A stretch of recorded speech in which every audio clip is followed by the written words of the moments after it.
we are usually more open and more friendly. And for example, if somebody could came to spoke to them and say, "Oh no, Matt, hi, how are you?" And "Oh yes, I'm fine." "Do you know about Islam?" "Oh no, yes, I hear in the television." And could start a conversation and begin to teach them about Islam and say, "Oh no, I'm Muslim, and oh, this is my religion. Oh, interesting." And it could be an interesting way to do propagation, and people would listen. At least they would listen, because we are open-minded. We like to talk. Maybe something like this in Europe wouldn't work very much. I don't know. But in Brazil, some people they do some work like this in Brazil.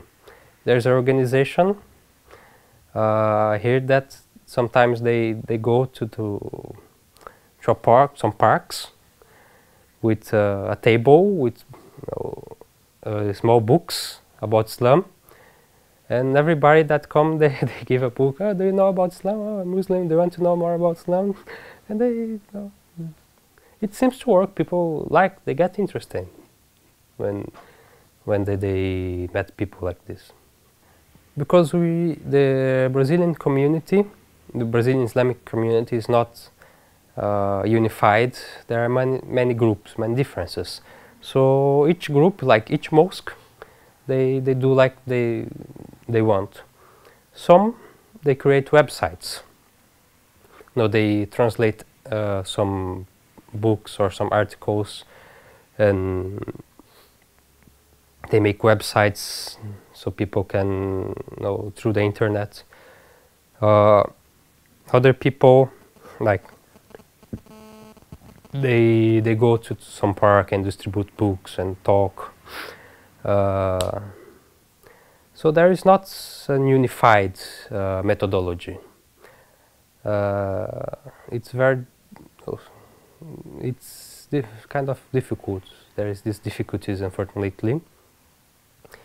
But usually they use a lot of internet. There are lots of websites. Some mosques, some Muslim associations have their own websites, and some people, some individual, they create their own websites to speak about Islam. And yeah, we use internet a lot. I think it's the principal medium we use to spread Islam in Brazil. After I became Muslim, my life had some changes, of course. I had to pray 5 times a day. I had to abstain for some certain kind of foods.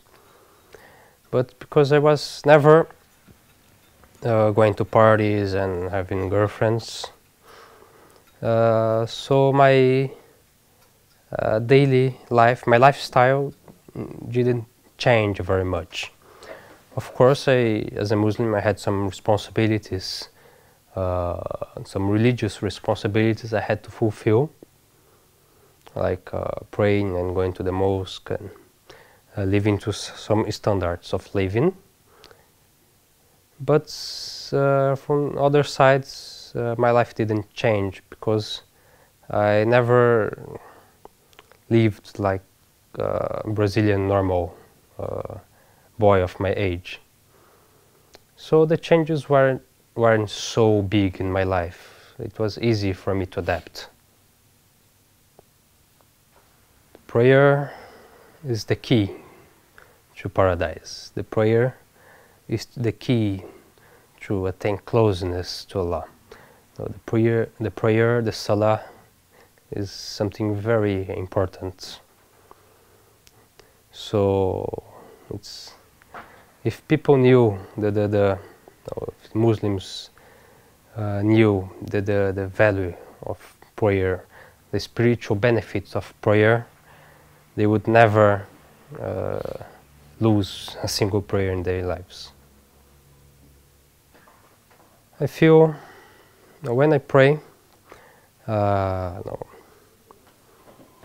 I feel free.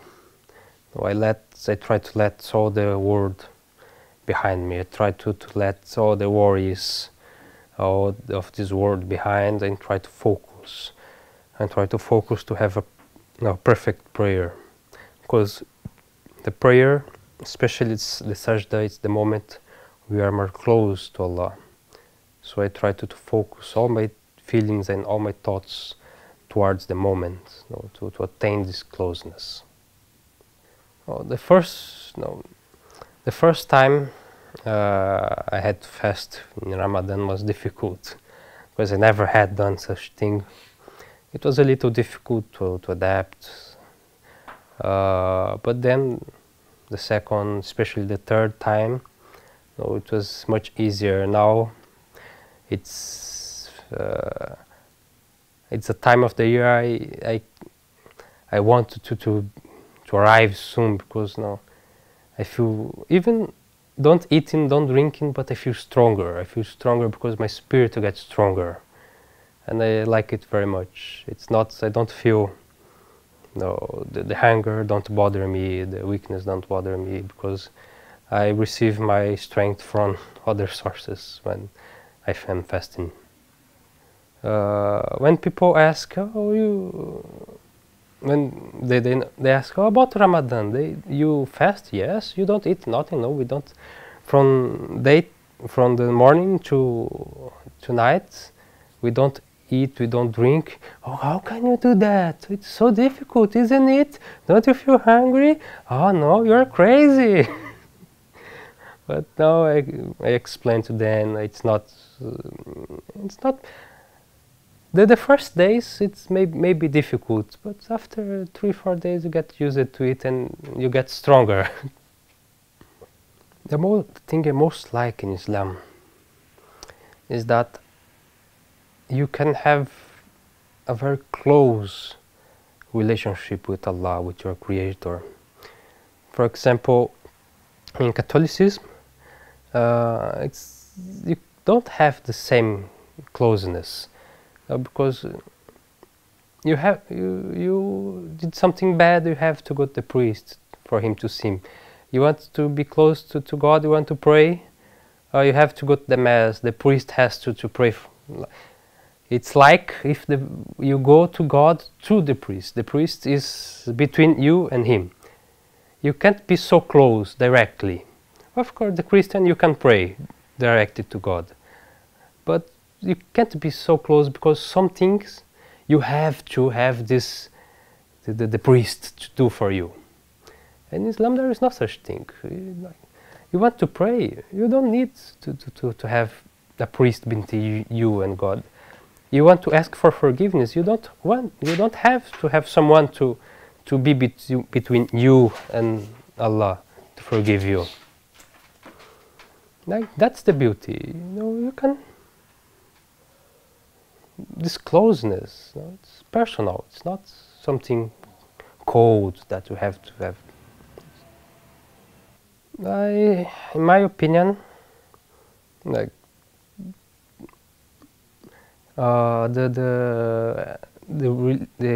Christian religion today isn't what Jesus preached.